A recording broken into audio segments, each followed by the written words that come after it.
Dans cet épisode, nous allons enquêter sur 3 des histoires de magie et de sorcellerie les plus morbides d'Europe. Vlad l'Empaleur, Richard III et Attila le Hun sont des figures quasi mythiques. Nous sommes fascinés par les méfaits des empereurs romains et des hordes vikings. Mais c'est facile d'oublier que ces gens et leurs victimes ont réellement existé. Et que la réalité est souvent plus complexe que la légende sanglante. Je m'appelle Joe Crowley, je suis journaliste. Je m'appelle Susanna Lipscomb, je suis historienne. Ensemble, nous allons dévoiler la réalité cachée derrière des personnages et des événements restés tristement célèbres. En revisitant les scènes de crime, c'est bon, affaire classée. Et en explorant de nouvelles pistes, regardez, voilà les preuves. Pour tirer des conclusions parfois étonnantes. Vous pensez connaître ces chapitres de l'histoire? Rien n'est moins sûr. Dans cet épisode, nous allons enquêter sur 3 des histoires de magie et de sorcellerie les plus morbides d'Europe. Quel rôle l'Inquisition espagnole a-t-elle joué dans les accusations de sorcellerie portées contre des milliers de gens? Tout ce que les victimes pouvaient faire, c'était prier et crier. Au cours du XVIIIe siècle, un groupe de voleurs masqués hollandais a-t-il vraiment agi sous la coupe du diable? Les seuls aveux que l'on a ont été obtenus sous la torture. Pourquoi une famille de fossoyeurs a-t-elle été tenue responsable de la propagation d'une maladie mortelle dans la petite ville de Frankenstein? Tout ça a été mis en scène de manière cruelle et macabre.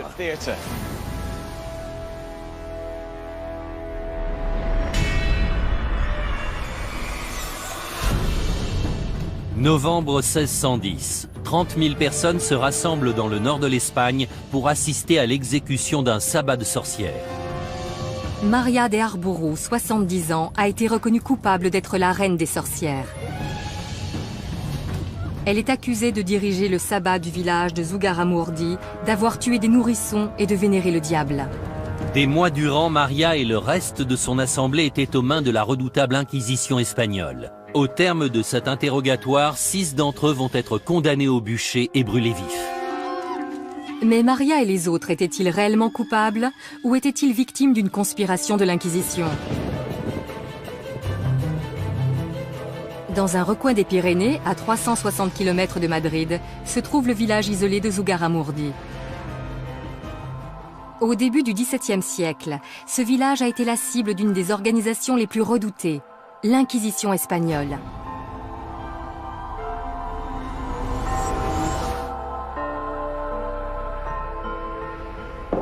En 1609, l'Inquisition est venue à Zugarramurdi enquêter sur une affaire de sorcellerie dénoncée par les membres du clergé de la région et leurs informateurs. Le village a depuis ouvert un musée entièrement dédié à cette affaire. Les noms des gens qui y étaient mêlés y sont référencés. Parmi eux figure Maria de Arbourou, accusée d'être la reine des sorcières. Instaurée à la fin du XVe siècle, la mission de l'Inquisition était de maintenir la pureté de l'Église et de superviser les Juifs et les musulmans convertis au catholicisme.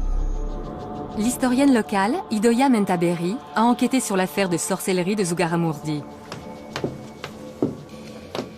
Que s'est-il passé quand l'Inquisition a débarqué dans le village? Ils sont arrivés vêtus de leurs robes. Il y avait de quoi avoir peur.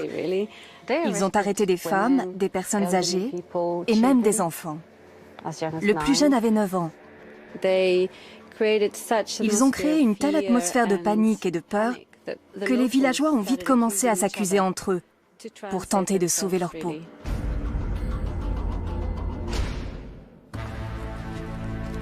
Maria de Arbourou s'est retrouvée au cœur de ces accusations.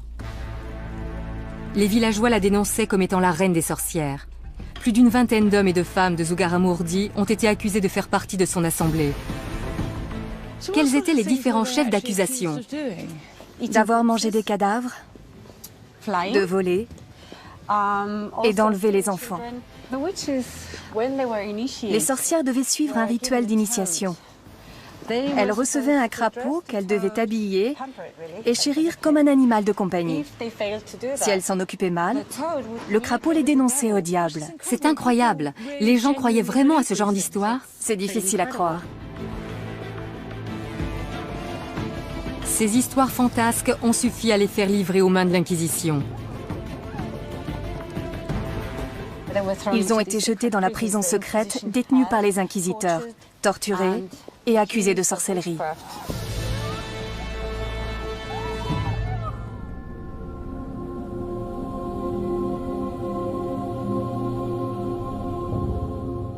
Idoia m'a décrit les terribles événements qui se sont tenus ici au XVIIe siècle. Mais j'aimerais comprendre comment ces habitants d'un coin reculé de la montagne ont pu croire en ces histoires au point d'exécuter d'autres villageois.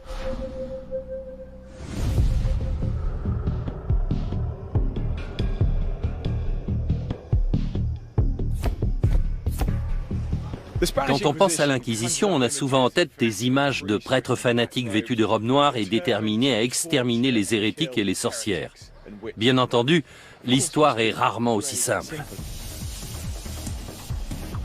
Je me dirige vers le donjon d'Amsterdam, un site très touristique, pour y apprendre tout ce qu'il y a à savoir sur cette fameuse organisation. Pour ce faire, j'ai fait appel au professeur Thomas O'Connor, un spécialiste de l'Inquisition. Parlez-moi de Zugarramurdi. Quel rôle l'Inquisition a-t-elle joué dans ce village? Alors que la situation était déjà délicate, les inquisiteurs sont arrivés et ont mis de l'huile sur le feu. Il y a toujours eu des histoires d'accusations de sorcellerie, mais quand l'Inquisition intervenait, tout avait tendance à s'amplifier. Le nombre de dénonciations se multipliait. Un vent de panique générale se mettait à souffler. Cependant, il est intéressant de savoir que les avis sur la question étaient partagés au sein des inquisiteurs. C'est vrai? 2 d'entre eux avaient une opinion bien tranchée sur la marche à suivre, mais le 3e émettait quelques réserves. L'inquisiteur en question se nommait Alonso de Salazar Frias. C'était un avocat particulièrement cultivé. Il voulait distinguer les faits réels de ce qui relevait de l'imagination de la personne accusée de sorcellerie. Au sein même de l'Inquisition, certains parlaient déjà de pacte avec le diable, d'hérésie et de damnation. Il tenait à prendre assez de recul pour ne pas se laisser embarquer dans l'hystérie collective. Cette frénésie touchait non seulement la commune de Zugarramurdi, mais aussi les inquisiteurs présents lors des événements. À Zugarramurdi, Salazar était l'inquisiteur le moins gradé, mais sa méthode de raisonnement a tout de même eu un impact important. Il avait vu que la commune était prise d'hystérie collective et que ça les poussait à inventer toutes sortes d'histoires. Exactement. Il a introduit les notions de scepticisme et de doute dans le processus de jugement. Il a fait évoluer les poursuites pour sorcellerie en Espagne. Grâce à Salazar, les inquisiteurs étaient encouragés à ne plus se reposer uniquement sur les dires des victimes, mais à trouver des preuves concrètes avant d'emprisonner leurs suspects. Les détails sur le fonctionnement de l'Inquisition espagnole sont fascinants, mais cela ne suffit pas à résoudre l'énigme de Zugarramurdi. La sorcellerie était considérée comme un acte d'hérésie mineur. Mais malgré la présence d'un inquisiteur aussi moderniste que Salazar, plusieurs personnes ont été condamnées au bûcher.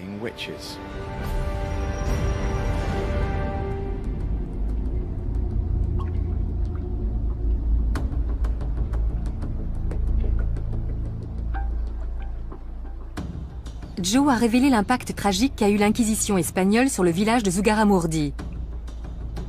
De mon côté, j'aimerais savoir ce qui poussait ces villageois à croire que des sorcières vivaient parmi eux.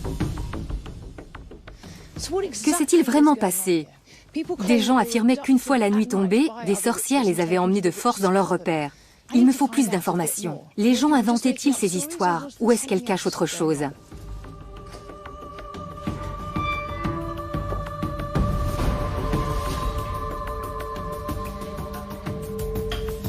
Je compte sur l'aide du professeur Peter Kinderman, psychologue clinicien, pour m'expliquer comment de telles accusations voient le jour et ce qui poussait les gens à y croire aussi facilement. D'après les témoignages, c'est dans ces caves que les sorcières se réunissaient. Cet endroit est assez fabuleux, n'est-ce pas? C'est un site extraordinaire. L'impact d'une histoire de sorcière est tout de suite plus fort quand il est censé se passer dans un endroit comme celui-ci.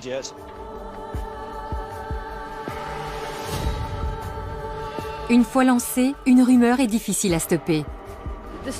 L'histoire nous dit que ces sorcières enlevaient des gens la nuit et les emmenaient dans ces caves où avait lieu leur assemblée. Mais on ne sait pas exactement ce qu'il se passait après. Pour commencer, il faut garder à l'esprit qu'à cette époque, les histoires de sorcières, de démons, de vie après la mort faisaient partie du quotidien des gens. Comme les téléphones, les avions et les armes nucléaires font partie du nôtre aujourd'hui. Les gens expliquaient ce qui leur arrivait à partir des connaissances qu'ils avaient du monde. La peur d'être torturés et brûlés vifs poussait les habitants de Zugarramurdi à émettre de folles accusations sur leurs voisins. Les gens vivaient dans la terreur. Il suffisait qu'un suspect interrogé finisse par avouer en impliquant une ou deux autres personnes pour que les accusations se multiplient. Ce phénomène ne se limitait pas à Zugarramurdi. Dans toute la région, plusieurs villages se sont mis à dénoncer des pratiques de nature satanique. Le cadre idyllique de la montagne s'est alors transformé en un lieu de cauchemar. Certaines personnes parlent d'hystérie collective. Pensez-vous que cela puisse expliquer ce qui s'est passé ici? Le terme d'hystérie collective sous-entend que ces personnes étaient dérangées ou malades. Je ne pense pas que ça a été le cas. De nos jours, accuser quelqu'un de sorcellerie passe pour de la démence. Mais si on appelle les services secrets parce qu'on suspecte son voisin de fabriquer des bombes, cela nous paraît normal. Donc il ne faut pas trop rationaliser les faits. Ces gens ont réagi dans la panique. Les conséquences étaient terribles dans les deux cas. Être possédé par le diable et perdre son âme faisait bien plus peur aux gens qu'on ne peut l'imaginer aujourd'hui.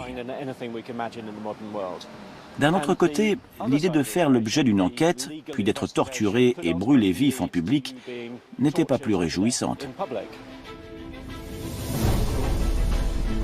Maria et les autres victimes se trouvaient confrontées à un cruel dilemme. Seule leur foi pouvait les sauver, et elle allait être testée comme jamais. L'enquête menée par l'inquisiteur Alonso de Salazar a abouti à la libération de plusieurs suspects. Mais Salazar ne pouvait tous les sauver. Maria de Arbourou et 5 autres personnes ont été jugées coupables.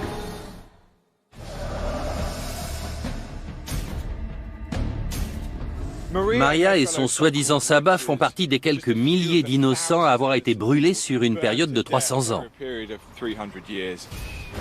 Mais comment se passaient ces mises à mort?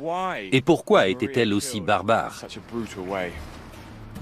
Pour répondre à ces questions, je retrouve le professeur Alison Rowlands, spécialiste de l'histoire de la sorcellerie.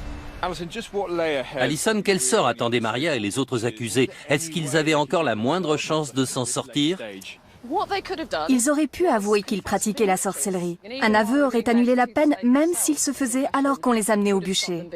Mais il faut prendre en considération la mentalité de l'époque. Les concepts d'au-delà et d'âme immortelle étaient au cœur de leurs croyances. Ces 6 individus ont sûrement pensé que faire de faux aveux aurait été un péché impardonnable.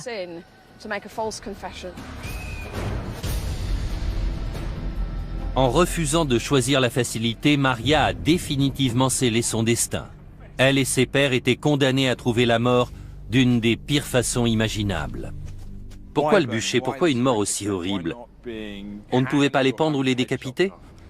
Selon certaines croyances religieuses, le feu a le pouvoir de purifier l'âme d'un pécheur. Même si ça peut paraître assez tordu, brûler les personnes accusées de sorcellerie était vu comme une façon de sauver leur âme.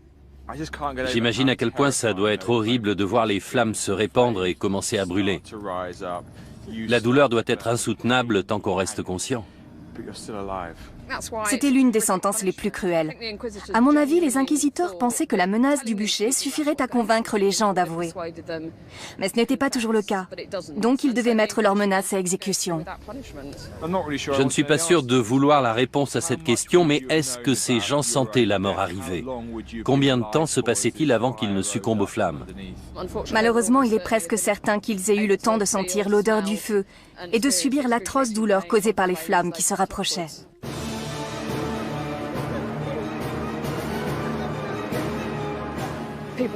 Ils étaient debout, attachés.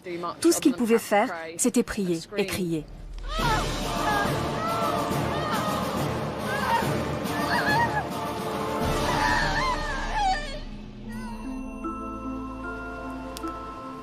Maria et les autres prétendues sorcières ont connu l'une des pires morts imaginables. Et dire qu'ils auraient pu en réchapper s'ils s'étaient repentis de leurs péchés. Cependant, Salazar a enclenché la fin de ces pratiques barbares.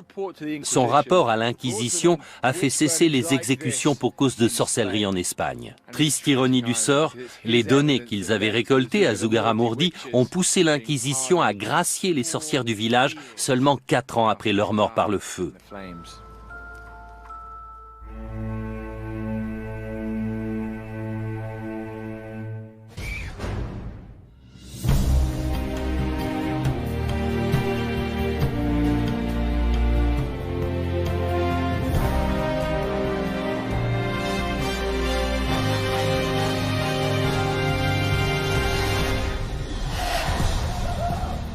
11 mai 1772.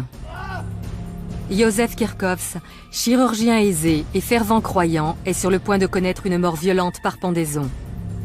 Il a été reconnu coupable d'être à la tête d'un groupe de bandits sans pitié obéissant aux ordres du diable en personne. Leur nom, les Bockenriders.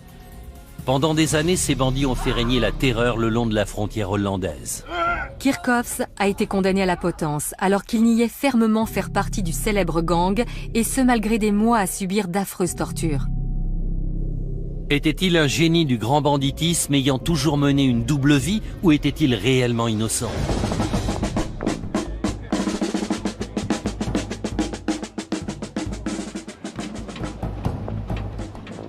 Les festivités qui ont lieu tout autour de moi sont organisées en l'honneur des héros du folklore hollandais, les Bockenriders. Bockenriders signifie les cavaliers du bouc. Les représentations de ces personnages sont nombreuses.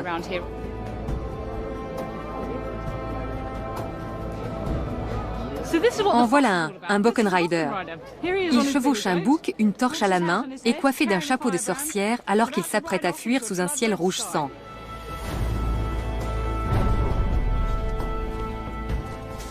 De nos jours, beaucoup de gens voient les Bockenriders comme des justiciers, une sorte de version hollandaise du légendaire Robin des Bois.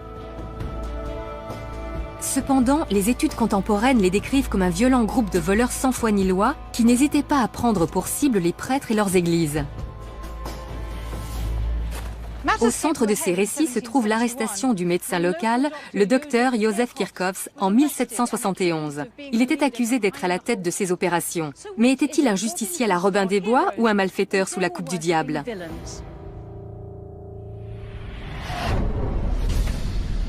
La ville de Herzogenrath est l'un des endroits clés de l'histoire des Bockenriders. Cette ville est maintenant allemande, mais se situe juste à côté de la frontière hollandaise. Je suis venu rencontrer François van Geroorten, président de l'association visant à préserver la mémoire des Bockenriders. François, qu'est-ce qui faisait des Bockenriders un groupe de bandits beaucoup plus terrifiants que les autres criminels? Comme tous les bandits, ils étaient accusés entre autres de vol et de cambriolage. Mais en plus, la légende dit qu'ils avaient fait un pacte avec le diable. Les vols étaient commis dans un périmètre si grand que les rumeurs disaient que le diable leur avait donné des boucs volants pour les assister dans leurs méfaits. L'efficacité impitoyable avec laquelle ces brigands agissaient ont poussé les autorités et la population à croire qu'ils obéissaient tous à une seule et même personne, un leader connu sous le nom de Józef Kirchhoffs. François, quel lien existe-t-il entre cette église et l'objet de notre étude, Józef Kirchhoffs ? C'est l'église Sainte-Marie. C'est ici qu'il a été arrêté dans la matinée du 17 août 1771. Ça doit être choquant de se faire arrêter en sortant de l'église devant tous les paroissiens. Il y a de quoi se sentir humilié. Clairement. Il habitait une centaine de mètres plus loin. En l'espace d'un instant, il est passé du statut de citoyen respecté à celui de criminel. Dites-moi plus sur Kirchhoffs. Que sait-on de lui?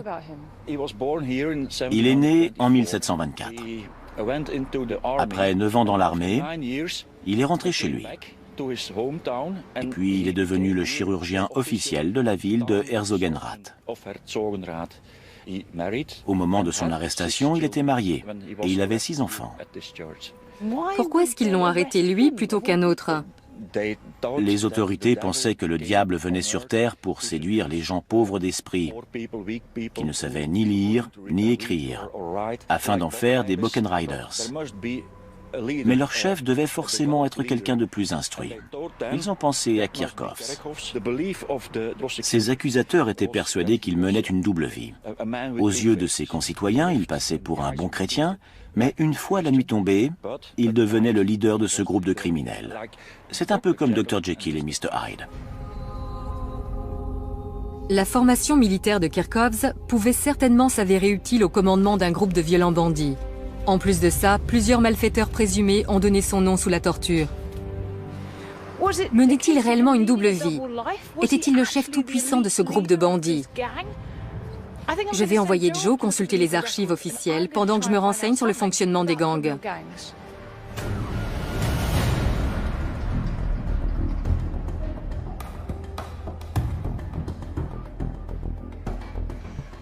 L'histoire de Joseph Kirchhoffs et des Buchan Riders est empreinte de mythes et de légendes. J'aimerais démêler le vrai du faux. Et le meilleur moyen d'y parvenir, c'est de consulter les archives officielles. Après tout, il semblerait logique que la torture et l'exécution d'un homme aussi respectable que Joseph Kirchhoffs aient fait l'objet d'un rapport écrit. Les originaux des documents officiels concernant Kirchhoffs et les Buchan Riders sont conservés à Maastricht, dans une ancienne église. Cette dernière abrite dorénavant les archives historiques de Limbourg. L'archiviste Truus van Roy-Rox a étudié ces documents cruciaux en détail. S'il y a une personne qui peut m'aider à percer le mystère de cette histoire et faire éclater la vérité au grand jour, c'est elle. Il y a beaucoup de légendes au sujet des Buchan Riders. Quelles conclusions peut-on tirer des documents de l'époque? Quels sont les faits? On a là les comptes rendus des tortures infligées aux prisonniers soupçonnés de faire partie de ce groupe de malfrats. Ils étaient accusés d'entrer par effraction dans les maisons, les églises et les abbayes. Mais le mystère reste entier au sujet de la réelle culpabilité des prétendus Buchan Riders. Les seuls aveux que l'on a ont été obtenus sous la torture.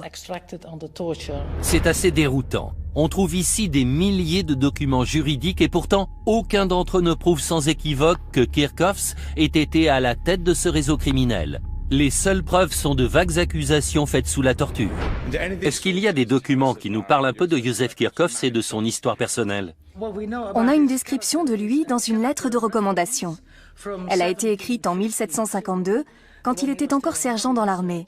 Elle dit qu'il était non seulement un chirurgien très talentueux, mais aussi un homme respecté et très croyant. Les gens n'en revenaient pas quand il a été arrêté. Ça semble un peu tiré par les cheveux qu'un homme aussi sympathique et attaché aux valeurs du christianisme se retrouve à la tête d'une cruelle organisation de malfaiteurs. Oui, il n'y avait aucune preuve concrète de sa culpabilité. Il avait seulement été dénoncé par d'autres suspects passés sous la torture. Clairement, la façon dont ces aveux ont été extirpés pose problème. J'aimerais en savoir davantage sur la nature de ces tortures. Le château où elles ont eu lieu existe toujours. On peut aller voir si vous voulez. Je visualiserai mieux. Ça ne fait aucun doute.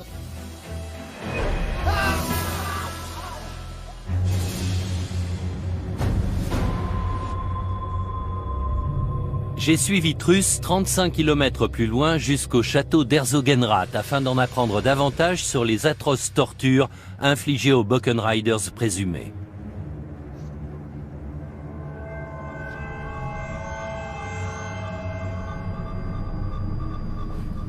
Regardez-moi tout ça. Comment ces effrayants outils étaient-ils utilisés? Il commençait avec les poussettes, d'abord sur un pouce, puis sur les deux. Vous parlez des pouces, mais il y a la place d'y mettre la main entière. Même avec une simple pression, on sent que ça peut infliger d'atroces souffrances. Et si ça ne suffisait pas à les faire parler, il passait au brodequin. Comment ça marche? Cette partie se met derrière le mollet. Celle-ci est sur le tibia. La poignée permet de resserrer la vis, ce qui réduit le tibia en miettes. Puis dans un troisième temps, ils attachaient les mains de la victime derrière son dos et le suspendaient à l'estrapade. Par les mains? Oui, et les pieds ne touchaient pas le sol. Le poids du corps tout entier tirait sur les mains. Mais c'est possible, les bras doivent immédiatement se casser, non? Oui. Ils se cassent. Les organes éclatent et les épaules se disloquent. C'est le corps tout entier qui se retrouve réduit en bouillie. Certains rapports disent qu'au bout de seulement 5 minutes, Les victimes criaient « Détachez-moi, je vais parler, je vais tout avouer, je n'en peux plus ».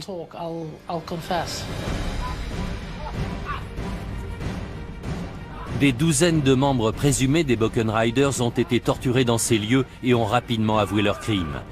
Mais pas Kirchhoffs. Il disait à ses tortionnaires « Messieurs, vous pouvez réduire mon corps en miettes, je n'ai rien à avouer ». Respectait-il la loi du silence ou était-il véritablement innocent?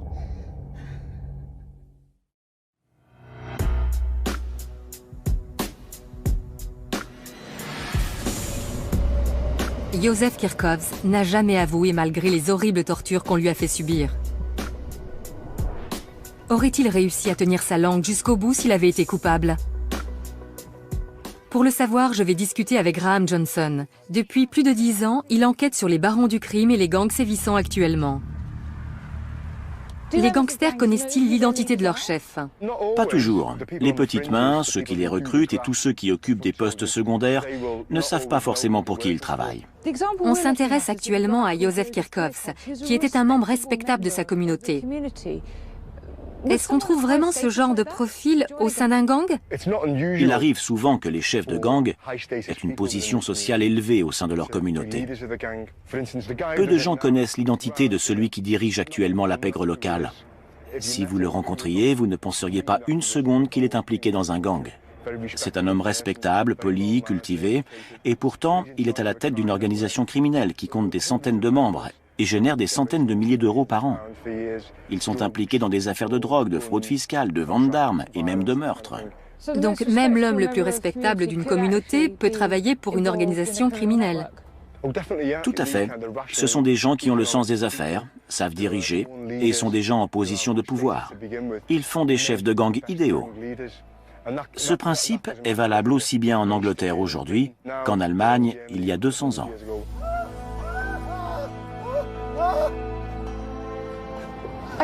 Quand je suis arrivée à Deptford, j'étais persuadée qu'un père de famille très croyant comme Józef Kirchhoffs ne pouvait en aucun cas être à la tête des Buchan Riders. Pourtant, les gangs d'aujourd'hui opèrent au sein de leur communauté dans le plus grand secret. Si Józef pouvait garder le silence sous la torture, peut-être était-il capable aussi de mener de front une vie de famille et la direction d'une organisation criminelle.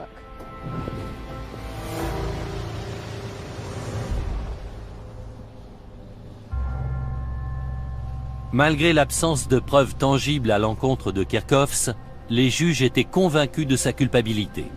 Après des mois de torture, le verdict est finalement tombé. Il a été condamné à mort. Sa sentence a été prononcée oralement dans cette pièce. Juste ici. Ici même, oui. C'est vrai? Il a été condamné à la pendaison pour 9 cambriolages. C'est tout ce qu'ils ont trouvé à lui reprocher après toutes ces tortures. 9 cambriolages sur une période de 9 ans. Rien à voir avec le casier judiciaire d'un baron du crime. Est-ce qu'on sait comment s'est déroulée l'exécution? Oui, on a le compte-rendu détaillé. Je vous le lis. Ils ont alors conduit Kirchhoffs sur la place publique où la potence avait été érigée.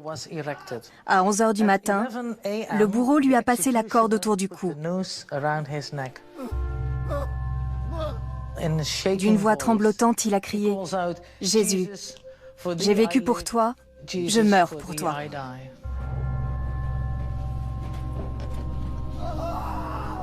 Vous pensez qu'il était impliqué dans cette affaire d'une manière ou d'une autre? Il est vraiment très peu probable qu'il ait pris part à leurs activités.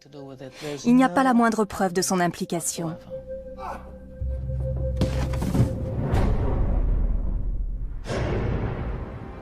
Kirchhoffs n'a pas été la seule victime.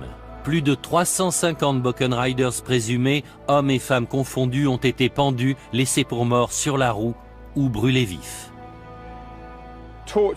La torture est au cœur de cette légende sanglante. Le problème majeur face à cette pratique, c'est qu'on n'a aucun moyen de vérifier la véracité des aveux.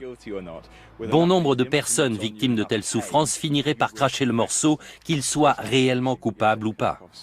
Le plus fascinant, c'est que Kirchhoffs n'a jamais avoué. Même si Suzy a des arguments valables pour le suspecter d'avoir été à la tête des Buchan Riders, je n'arrive pas à y croire.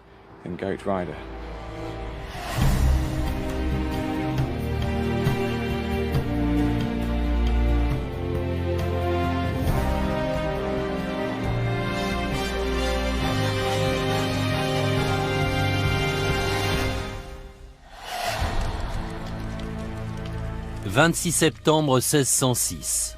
Depuis des décennies, Wenzel Forster et sa famille sont les fossoyeurs de leur commune. Mais ce jour-là, c'est à leur porte que la mort a frappé. Forster, sa femme et ses domestiques vont être torturés puis brûlés vifs pour avoir répandu une épidémie meurtrière ayant causé la mort de plusieurs centaines de personnes.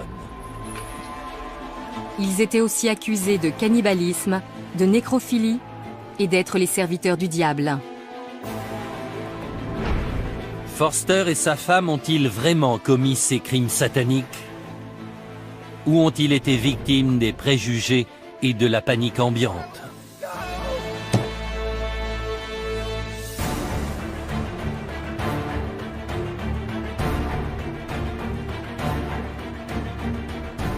J'ai fait le voyage en Europe centrale pour en apprendre davantage sur la terrible légende de Forster. Voici la ville de Zabkowice-Sławski, située au sud de la Pologne. Depuis des siècles, elle est le nœud commercial de cette zone rurale. Ce n'est pas le genre de ville qu'on s'attend à voir faire la une des journaux. Pourtant, en 1606, cette magnifique feuille d'information illustrée a été publiée à son sujet. Cet ancêtre des journaux d'aujourd'hui raconte l'histoire qui a fait connaître cette petite ville. Mais à l'époque, Zabkowice portait un autre nom. Elle s'appelait Frankenstein. C'est en 1818 que Mary Shelley a écrit son célèbre roman gothique racontant la vie de Victor Frankenstein et du monstre qu'il avait assemblé à partir de morceaux de corps humain. 200 ans plus tôt, la ville de Frankenstein a été au centre d'une autre histoire à en glacer le sang, quand des centaines de ses habitants ont été victimes de la peste. Le bulletin illustré ne parle pas seulement des victimes, mais aussi des gens supposés être à l'origine de cette épidémie. La propagation de l'épidémie a été entièrement reprochée à une famille de fossoyeurs qui s'occupait du cimetière de la ville. Ce récit relate une incroyable histoire d'empoisonnement, de vol et de magie noire.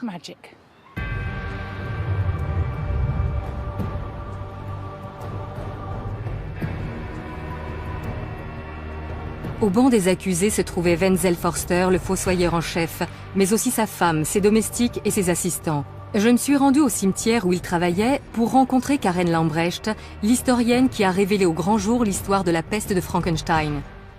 J'ai avec moi un document témoignant des événements sordides ayant eu lieu à Frankenstein en 1606. Que décrivent exactement ces somptueuses illustrations ?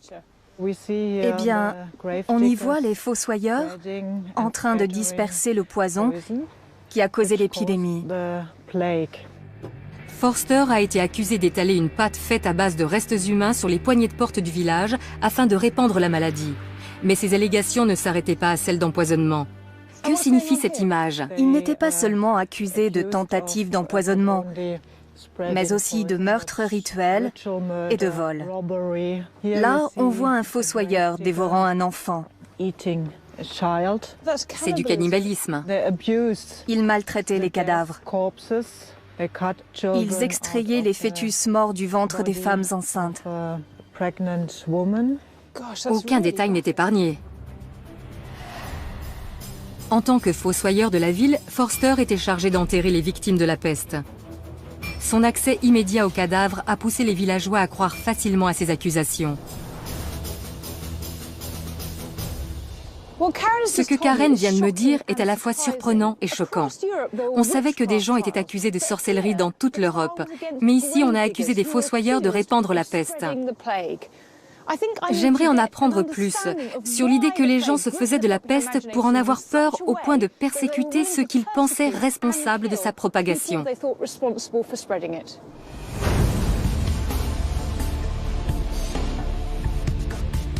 Je suis à Londres où 100 000 personnes sont mortes de la peste 60 ans après l'épidémie de Frankenstein.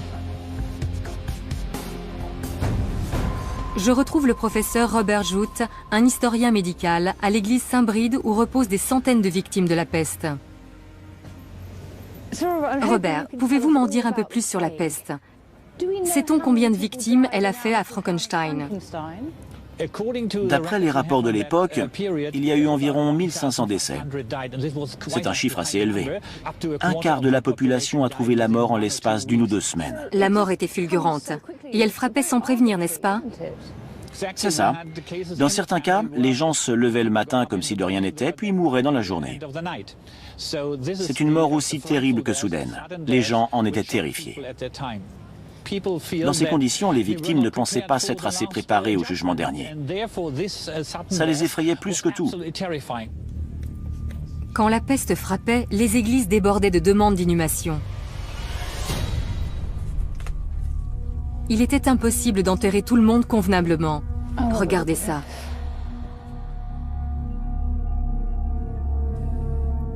On se rend mieux compte du traumatisme subi. Absolument. La plus grande peur des gens était de ne pas être enterrés individuellement et de finir dans une fosse commune.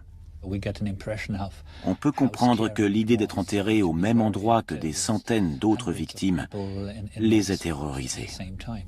Il n'était plus qu'un corps sans identité. Exactement. Les ossements sont éparpillés un peu partout. C'est typique d'une fosse commune creusée lors d'une épidémie de peste au XVIIe siècle. En voyant tout ça, je comprends un peu mieux pourquoi les habitants de Frankenstein étaient aussi terrifiés par la peste au XVIIe siècle.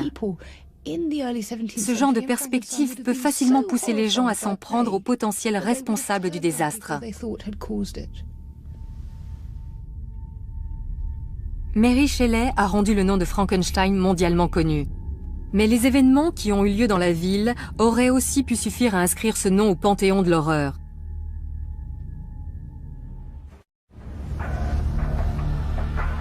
Suzy a découvert qu'un quart de la population de Frankenstein a succombé à la peste.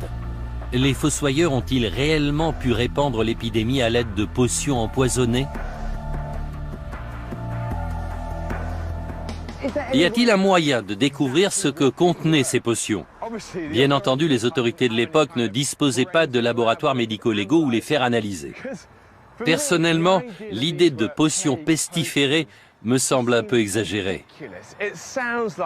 On pourrait presque y voir un complot monté dans le but de s'en prendre aux fossoyeurs.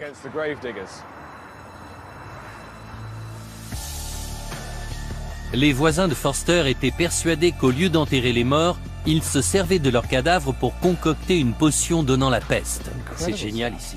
Je vais m'entretenir avec le chercheur Jürgen Mischke pour découvrir ce que fabriquaient les Forster. Jürgen, l'idée qu'on puisse concocter une potion à partir de restes humains me semble loufoque.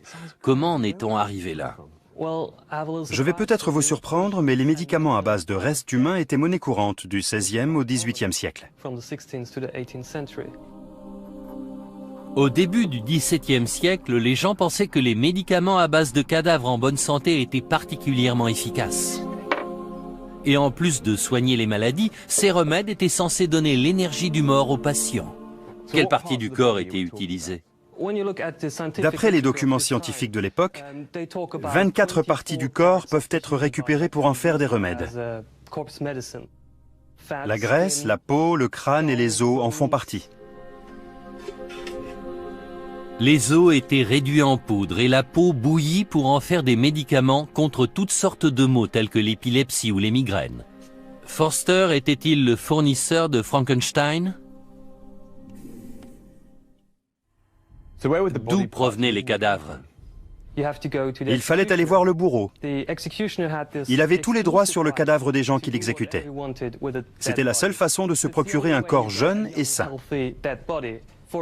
C'était un revenu complémentaire non négligeable pour les bourreaux. Il est possible que certains fossoyeurs aient voulu en profiter aussi. Est-ce que ces potions pouvaient aussi servir à répandre une maladie? Les autorités avaient interdit tout remède fait à partir du corps d'un malade ou d'une personne âgée parce qu'ils savaient que c'était plus risqué. Mais les fossoyeurs ont peut-être transgressé cette règle sans savoir que cela représentait un réel danger pour les patients. Quand on se fournit illégalement chez un fossoyeur, il y a forcément plus de risques. C'est fou de penser qu'on se soignait avec des restes humains. Si on y réfléchit un peu, le but est d'aider quelqu'un à survivre grâce au corps de quelqu'un qui est déjà mort. Les transfusions sanguines et les transplantations d'organes suivent aussi cette logique. C'est fascinant. Moi qui pensais que cette histoire avait été fabriquée de toutes pièces pour se débarrasser des fossoyeurs, et finalement j'apprends que la médecine actuelle fait appel aux mêmes méthodes. Officiellement, les fossoyeurs ne devaient pas être autorisés à fabriquer ce genre de remède. Mais cette éventualité ne semble plus aussi extravagante qu'avant. De plus, la fabrication de remèdes de cette nature faisait clairement d'eux les coupables idéaux.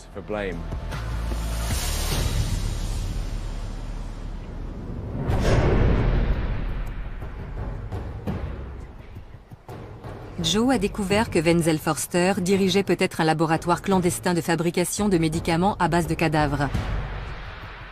Leur activité a pu être à l'origine de la propagation de la peste, même involontairement. Mais tout ça n'explique pas les autres sordides chefs d'accusation portés contre lui et son entourage. De retour en Pologne, je vais visiter avec Karen les cachots situés sous la mairie. C'est ici que les fossoyeurs sont censés avoir été retenus prisonniers. J'espère y découvrir pourquoi ils ont été accusés de vol, de cannibalisme et de nécrophilie. Ils étaient accusés d'être les serviteurs du diable. Il leur aurait ordonné de répandre le poison pour annihiler la population. Ils avaient surnommé les fossoyeurs les chiens de chasse du diable. Les fossoyeurs étaient souvent marginalisés par le reste de la population qui les associait à la mort. Cela faisait d'eux la cible facile d'accusations macabres. Ça paraît invraisemblable. Qu'est-ce qui poussait les gens à croire que les fossoyeurs étaient capables de telles horreurs? Comme ils vivaient dans un climat de terreur, les villageois étaient à cran. Les autorités locales se devaient d'agir. En plus de Forster et sa femme, 6 autres personnes ont été arrêtées et accusées de répandre la peste. Avec la communauté tout entière convaincue de leur culpabilité, ils n'avaient aucune chance de s'en sortir. Frankenstein voulait leur mort. Les autorités tenaient à obtenir des aveux de la part des fossoyeurs ainsi que les noms d'autres membres de leur famille impliqués. Les tortures qui leur ont été infligées pendant l'interrogatoire ont fini par les faire craquer. Le trajet vers l'endroit de leur exécution a débuté ici, dans les cachots de la mairie où Forster et les autres avaient été emprisonnés et torturés. Ensuite, ils ont été transportés à travers toute la ville, installés en évidence sur une charrette pour que la population assiste à leur sentence et sache ce qui arrive aux gens coupables de tels crimes. Après tout, le but de cette mise en scène cruelle et macabre était d'être vu par le plus grand nombre possible d'habitants. Tout Frankenstein tenait au bon déroulement de cette exécution. Ils étaient persuadés que la mort de Forster et de son entourage mettrait un terme aux ravages de la peste. Voici les anciennes frontières de la ville. Les douves se trouvaient ici. Au moment où Forster et les autres les traversaient, ils étaient déjà couverts de blessures. En plus des châtiments corporels, ils subissaient une véritable humiliation publique. Forster avait non seulement empoisonné ses voisins, mais aussi trahi son serment de servir la communauté. Déjà accablés par leurs blessures, les Forster ont fini par arriver ici, en dehors des limites de la ville, sur la colline des Potences. À ce moment-là, ils devaient espérer que leur heure est enfin sonnée. Ce n'était pas le cas. On a d'abord coupé les mains droites de Forster et de son assistant. Ensuite, les mains ont été clouées au pieu, où ils seraient attachés pour mourir. Puis, pour le crime de nécrophilie, l'assistant de Forster a été castré. Prochaine étape, le bûcher. Forster et 3 autres fossoyeurs ont été attachés à des pieux. Les feux ont été allumés tout autour d'eux pour qu'ils meurent brûlés vifs.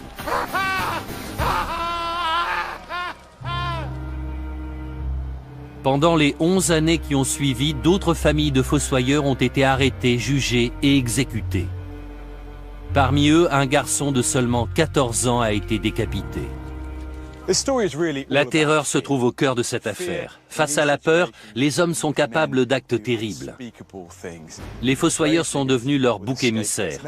Ils avaient peut-être bel et bien utilisé des cadavres pour faire des potions. Ils ont peut-être même involontairement propagé l'épidémie. Mais ce genre de remède était courant à l'époque. Beaucoup de gens les utilisaient dans l'espoir de guérir. Les habitants de Frankenstein ont fait preuve d'une hypocrisie presque barbare en se retournant contre les fossoyeurs. Leur sentence a été irrévocable.